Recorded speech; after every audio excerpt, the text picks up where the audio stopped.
Aiden. Aiden, get up. It's time to do another video. Aiden. Hello? All right.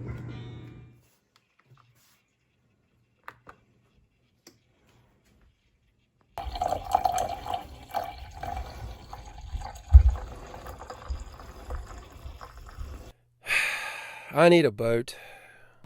I need a boat 3 or 4 people can jump on and sail with me. I need a boat my children can jump off of and go swimming.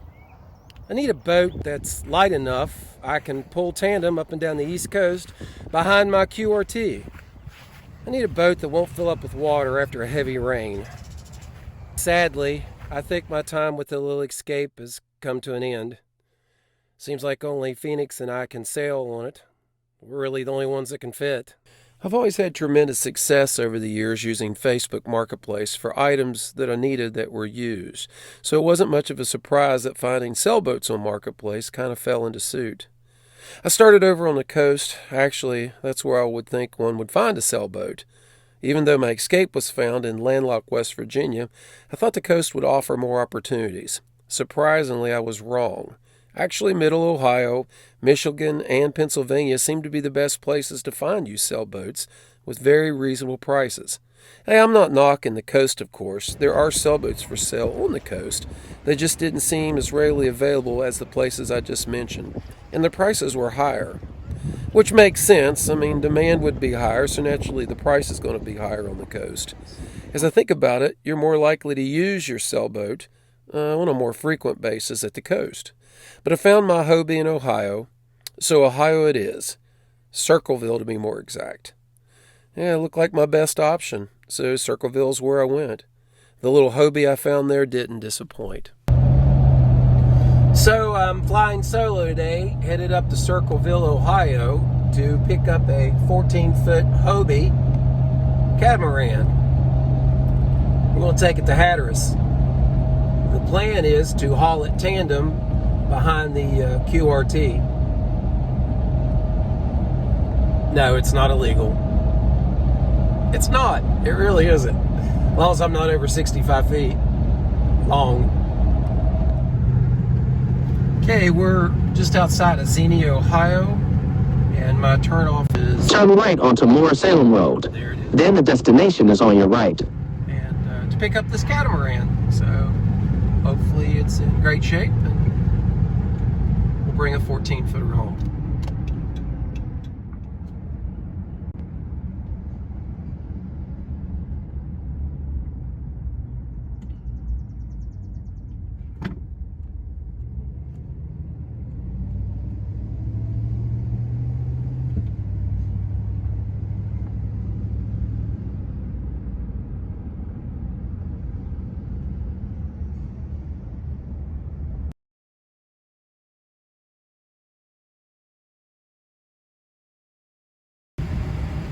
Hobie 14.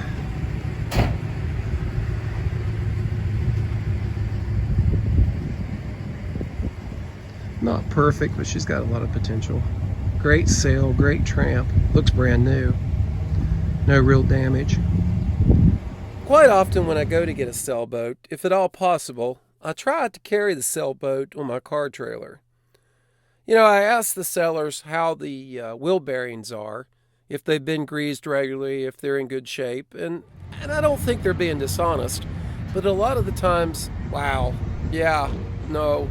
And there's nothing worse than being stuck on the side of the road with a burn-up wheel bearing, or maybe even a burn-up hub. So, at least a grease gun at best.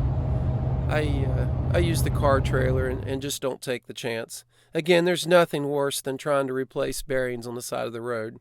Plus, it could be quite dangerous. Just about lost it there, a couple miles from the house. It's the old rule 5, 10, 20. 5 miles, check it. 10 miles, check it. 20 miles, check it. And then check it again. But she's riding great. Catamaran tailgating me, it would appear. It's pretty close. Hey, at least I haven't lost it. So we're almost home. And yep, wet Virginia. It's still raining.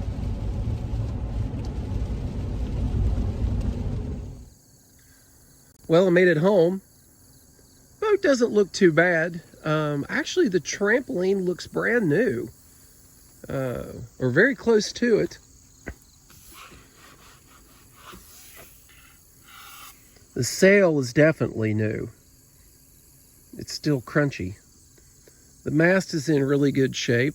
A small dent down on the end of it, but it's really nothing that I think would cause any issue or trouble. Here's a better shot of the dent if I can get the camera aperture right so that you can see it with the light. But again, it doesn't seem to affect any of the functions. The trailer is in great shape. Real happy with that. So, I'll pull the wheels, repack the wheel bearings, and get it ready to go to Hatteras. The paint doesn't really concern me. And the hulls aren't soft. They're not what I'd call brand new hard. But actually in pretty good shape. So we'll see what happens. Now, before I haul a catamaran all the way to the coast, some hours away, I probably should do a couple of test runs first to make sure her rigging is safe and adequate, especially for the high winds of the Albemarle Sound. Seems like every time I go to Hatteras, I get my rear end kicked with high winds across the Sound. This seems to be a particularly windy year. So I connected the catamaran to my truck and met a few other sailors at Summersville Lake to sail that following Saturday. It was a beautiful day. Light winds, perfect conditions to test the catamaran, making sure she was ready for the upcoming trip. At the end of the day, I was quite satisfied with my purchase and had come to realize maybe I'm a catamaran man?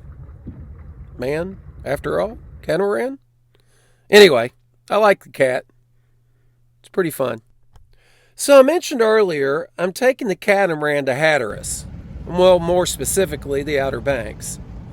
I want to pull the QRT and a catamaran without having to take two vehicles. So after some thought, arguments, legal research, ridicule, and fatherly advice, but advice from my dad, of course, I came up with a solution. I would tow both the QRT and the catamaran in tandem, a distance, round trip of over 800 miles. To haul the QRT and the catamaran in tandem would require a hitch system that I would have to fabricate, and fabricate it in the frame of the QRT. It wasn't a hard job. In fact, I think the hardest part was cutting a perfectly square hole in the frame of the QRT. If I made the hole oblong or out of square, then the square tube wouldn't weld properly. Too big a gap and it would be weak. And to allow the tube to pass through each of the cross braces on the frame of the trailer was ultimately one of the best decisions I made. The down force, the down pressure of the tongue weight of the catamaran would push the tube steel up into the frame of the trailer, and some simple welds would make that very secure. So after some trial and error, and probably some luck, came up with a pretty good hitch system. Okay, so I've got this job finished.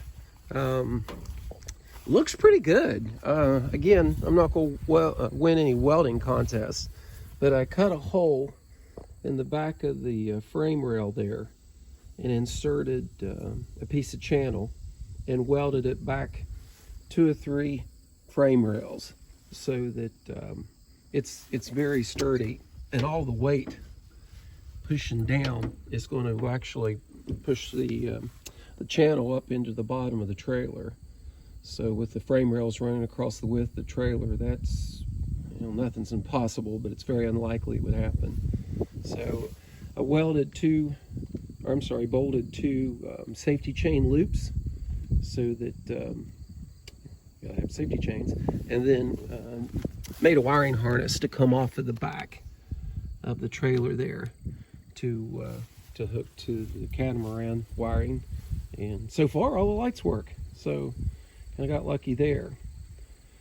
So wish me luck. I'm going to pull it to Hatteras and see what happens. Yeah, I know. Tandem. It's not illegal. After completing the design and fabrication phase, I entered into the testing phase. So, with the help of Aiden, we drove out to the hard road near the farm, hooked to the QRT, and then the QRT hooked to the catamaran, and Aiden following behind to make sure the traveling public kept their distance in case my plan and my fabrication fell to pieces. Surprisingly, it did not. And to my amazement, the catamaran tracked exactly behind the wheels of the QRT.